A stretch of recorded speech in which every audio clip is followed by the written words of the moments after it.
भगवते वासुदेवाय श्री गणेशाय नमः।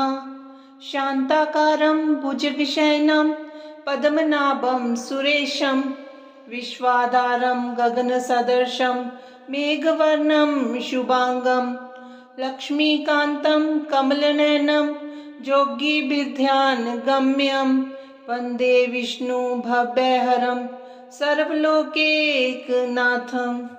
वैसे तो भगवान के अनेकों नाम हैं, जैसे गोपाल, मुरलीधर, माधव, केशव, मनमोहन, गिरिधर। पर भगवान का सबसे सुंदर नाम है भक्तवत्सल, जिसका अर्थ होता है वह जो अपने भक्तों के स्नेह, प्रेम, भाव पर बहुत ही जल्दी रीझ जाएं और अपना सर्वस्व निछावर कर दें। फिर चाहे बात भक्त शिरोमणि प्रहलाद की तपस्या की हो या भीलकुल में जन्मी माता शबरी का वात्सल्य प्रेम हो, फिर चाहे सदना कसाई के कपट रहित भाव को याद किया जाए या फिर मीरा की अनन्या भक्ति हो, भगवान ने हर बार अपनी भक्त वत्सलता साबित की है। और इसी कड़ी में गजेंद्र मोक्ष कथा आती है, जब भगवान अपने भक्त के बुलाने पर नंगे पांव भागे चले आए थे। आइए जानते हैं इस अद्भुत कथा को। क्षीर सागर में त्रिकूट नाम का एक प्रसिद्ध, सुंदर एवं श्रेष्ठ पर्वत था।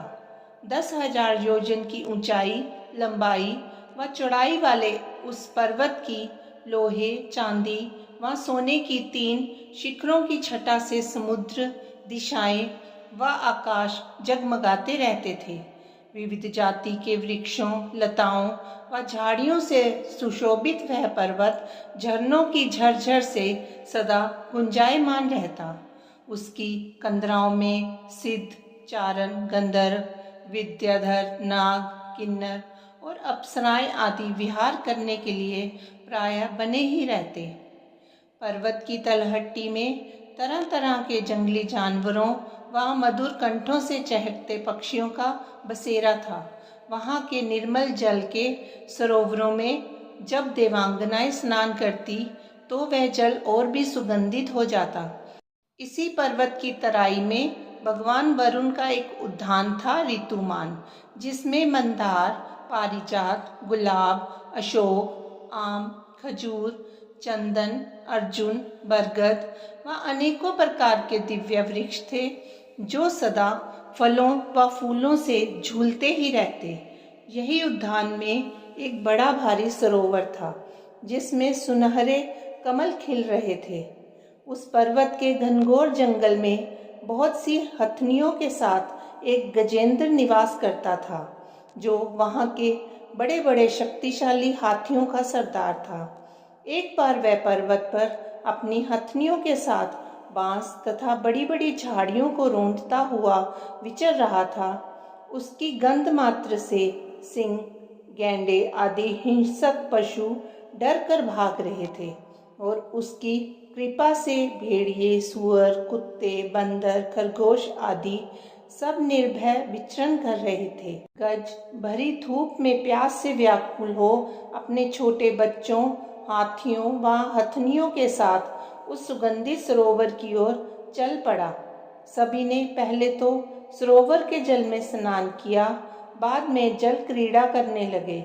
गजेंद्र गृहस्थ पुरुषों की तरह मोहग्रस्त होकर अपनी सूंड से जल की फुहारें छोड़कर हथनियों व बच्चों को नहलाने लगा व उनके मुंह में सूंड डालकर जल पिलाने लगा।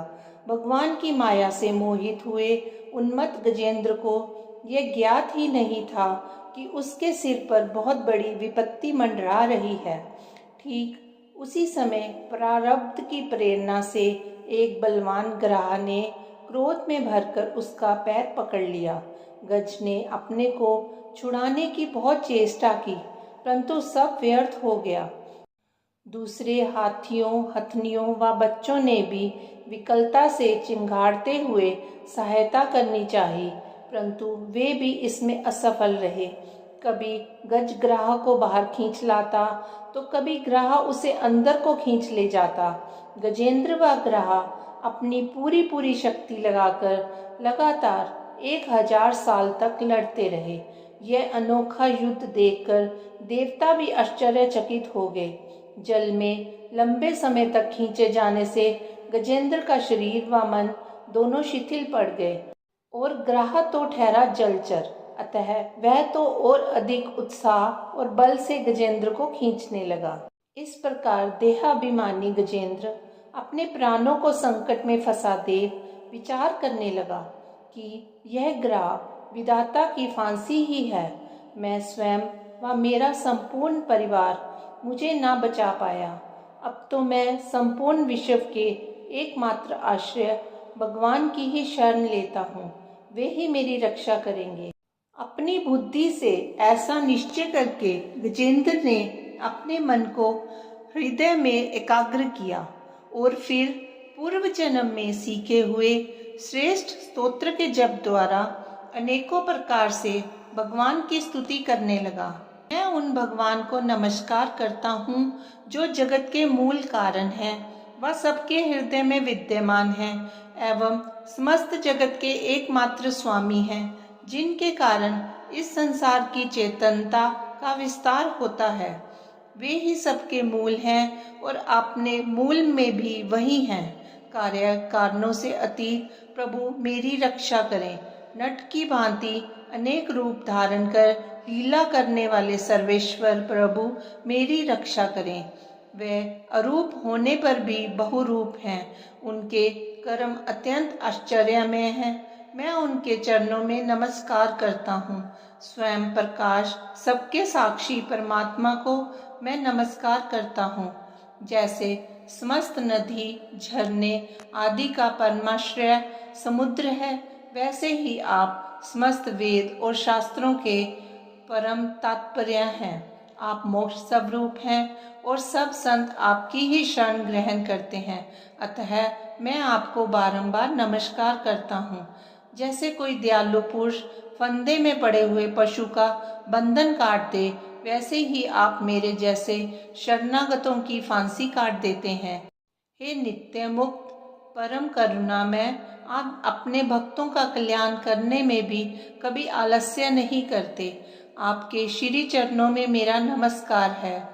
हे प्रभु, धर्म अर्थ काम और मोक्ष की कामना से मनुष्य आप ही का भजन करके अपनी अभीष्ट वस्तु प्राप्त कर लेते हैं। इतना ही नहीं, आप उन्हें सभी प्रकार का सुख देते हैं, अपने ही जैसा अविनाशी पार्षद शरीर भी देते हैं। हे परम दयालु प्रभु, आप ही मेरा उद्धार करें। प्रभु, आप ना देवता हैं, ना असुर, ना मनुष्य हैं, ना पशु पक्षी, ना स्त्री हैं, ना पुरुष, ना ही नपुंसक, ना ही आप कोई साधारण या असाधारण प्राणी हैं। ना आप गुण हैं, ना कर्म, ना कार्य, ना ही कारण। सबका निषेध हो जाने पर जो शेष बच रहता है वो आप हैं, वही आपका स्वरूप है। आप ही मेरे उद्धार के लिए प्रकट हुए हैं। हे सर्वशक्तिमान माधुर्य निधि भगवान, मैं आपकी शरण में हूँ। ऐसी आर्त स्तुति सुनकर भक्त वत्सल करुणा वर्णाल्य सर्वात्मा भगवान श्री हरि बिना देरी के स्वयं वहां प्रकट हो गए और वेद में गरुड़ पर सवार हो बड़ी शीघ्रता से वहां के लिए चल पड़े, जहां गजेंद्र अत्यंत संकट में पड़ा हुआ था। सरोवर में व्याकुल गजेंद्र ने जब आकाश में चक्रपाणी भगवान श्री हरि को देखा तो उसने अपनी सूंड में कमल का एक सुंदर पुष्प लेकर ऊपर को उठाया और आर्त भाव से बोला, नारायण भगवान, आपको नमस्कार है। भक्त वत्सल प्रभु गरुड़ को एक बारगी छोड़कर कूद पड़े और कृपा करके गजेंद्र के साथ ही ग्राह को भी बड़ी शीघ्रता से सरोवर से बाहर निकाल लाए। फिर भगवान श्री हरि ने चक्र से ग्राह का मुंह फाड़ डाला और गजेंद्र को छुड़ा लिया। उस समय सभी देवता भगवान की प्रशंसा करने लगे और उनके ऊपर फूलों की वर्षा करने लगे। इधर वह ग्राह तुरंत ही परम आश्चर्य में दिव्य शरीर से संपन्न हो गया। यह ग्राह पूर्व जन्म में उहु नामक एक श्रेष्ठ गंधर्व था। देवताओं के शाप से उसे यह गति प्राप्त हुई थी। उसने सर्वेश्वर भगवान के चरणों में प्रणाम किया। तत्पश्चात वह भगवान के सूर्ययश का गान करता हुआ उनकी परिक्रमा कर अपने लोक चला गया। श्री भगवान की कृपापूर्ण स्पर्श से उसके पाप ताप सब नष्ट हो गए व उसे उत्तम गति प्राप्त हुई। गजेंद्र, जो पूर्व जन्म में द्रविड़ देश के पांड्यवंशी राजा इंद्रद्युम्न थे, भक्ति में संलग्न हो अगस्त्य ऋषि को प्रणाम न करने के कारण ऋषि के शाप से शापित हो उन्हें हाथी की योनि मिली थी। परंतु भगवान की आराधना का ऐसा फल है कि अंत समय में भगवान की स्मृति हो गई और अज्ञान के बंधन से मुक्त हो भगवान का ही रूप प्राप्त हो गया। भगवान ने उसे अपना पार्षद बना लिया और उसे साथ लेकर अपने अलौकिक धाम को चले गए। यह प्रसंग सुनने वालों के कलिमल और दुस्वप्न को मिटाने वाला, यश, उन्नति तथा स्वर्ग को देने वाला है। भगवान ने कहा, प्यारे गजेंद्र, जो लोग तुम्हारे द्वारा की हुई स्तुति से मेरा स्तवन करेंगे, उनकी मृत्यु के समय मैं उन्हें निर्मल बुद्धि का दान दूंगा। बोलिए भक्त वत्सल भगवान की जय। ओम नमो भगवते वासुदेवाय। श्रीर्विष्णु कमलाशारंगी लक्ष्मीर्वैकुंठ नायकः पद्मालया चतुर्बाहु क्षीराब्दी तन्याच्युतः इंदिरा पुंडरीकाक्षा रमा गरुड़वाहनः भार्गवी शेष पर्यंको विशालाक्षी जनार्दनः स्वर्णांगी वरदो देवी हरिरिंदुमुखी प्रभुः सुंदरी नरकध्वंसी लोकमाता मुरांतकः भक्त प्रिया दानवारी अंबिका मधुसूदनः वैष्णवी देवकी पुत्रो रुक्मणी केशिमर्दनः वरलक्ष्मी जगन्नाथा कीरवाणी हलायुधः नित्य सत्यव्रतो गौरी शौरिः कांता सुरेश्वरः नारायणी ऋषिकेशः पद्महस्ता त्रिविक्रमः माधवी पद्मनाभश्च स्वर्णवर्णा निरीश्वरः सती पीताम्बरः शांता वनमाली क्षमानघः जयप्रदा बलिध्वंसी वसुधा पुरुषोत्तमः राज्यप्रदा खिलाधारो माया कंस विदारणः महेश्वरी महादेवो परमा पुण्य विग्रह रमा मुकुंदः सुमुखी मुचकुंद वरप्रदः वेद वेद्याब्दी जामाता सुरूपार्केन्दुलोचनः पुण्याङ्गना पुण्यपादो पावनी पुण्यकीर्तनः विश्वप्रिया विश्वनाथो वाग्रूपी वासवानुजः सरस्वती स्वर्णगर्भो गायत्री गोपिका प्रियः यज्ञरूपा यज्ञभोक्ता भक्ताभीष्टप्रदा गुरुः स्तोत्रकीर्य स्तोत्रकारः सुकुमारी स्वर्णकः मानिनी मंदरधरो सावित्री जन्मवर्जिता मंत्रगोप्त्री महेश्वासो योगिनी योगवल्लभः जयप्रदा जयकरः रक्षित्री सर्वरक्षकः अष्टोत्तरशतं नाम्नां लक्ष्म्या नारायणस्य च ये पठेत् प्रातरुत्थाय सर्वदा विजयी भवेत्।